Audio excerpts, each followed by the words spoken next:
There seemed to be no answer for Brigitte Bedard. Even after 10 years of counseling, writing down her thoughts, she was no closer to filling the emptiness she had felt since she was a child. The emptiness, like I don't feel anything. It's like when I was a little child, you know, I don't feel nothing. She grew up in Montreal, Canada, in a home where emotions and displays of affection were kept in check. At church, she saw God as uncaring and Jesus a fairy tale. Even at that time, I knew the life of Jesus. I read books about his life. I liked him very much, but that's it. At 11 years old, she followed the lead of her friends, drinking and using drugs. She especially liked that it opened up her inhibitions. I discovered intensity. That's where I experienced, for the first time in my life, something that was, you know, like so strong. I was feeling alive. Brigitte looked for a way to define herself, apart from her parents and God. By college, she increased her drug use and began studying feminism. It told her who she was, powerful, complete, without men and the church. She thought she'd found her identity. I was the good, I was the victim, I was a woman, and the man, the history, the church, the God were wrong. I was right. Eventually, she started having lesbian relationships. But in order to bear the cause of feminism, she had to suppress her natural needs and desires to have a man in her life. That's the big paradox. You hate them, but you want to be with them. You cannot live with them, and you can't live without them. I wanted to marry, have children, a house, secretly. Secretly, deep down, that's what I wanted. But I couldn't say that. You can't say that when you're a feminist. After 8 years in that lifestyle, I was very confused.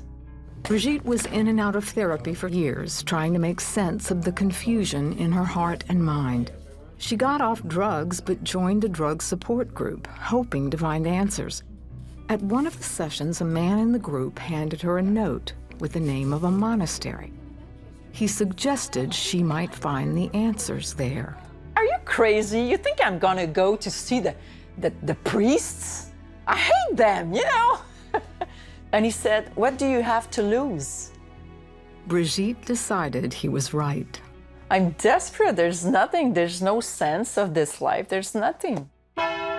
So she made the 2-hour drive to the monastery, and they gave her a place nearby to stay. The next day, she met with a quiet, very patient young priest.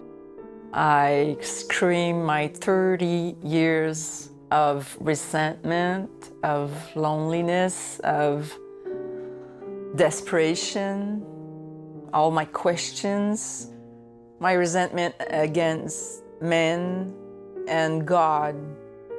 The priest said nothing. And he was really compassionate with me. Their second meeting was more of the same, her railing against the church and God, him quietly listening. Then, on the third day, Brigitte came to the meeting emotionally drained, with nothing left to say. It was then that the priest spoke and told her the true story of Jesus and his sacrifice for her. I looked at him and I said, "What? It's true? I mean, okay, listen. It's true? Jesus is God? It's true? It's not a story? My God, he's alive and God is Jesus." It was a revelation. I realized that I wasn't lesbian or an intellectual or a feminist or anything. I wasn't anything. All I was the daughter of God. And he loved me.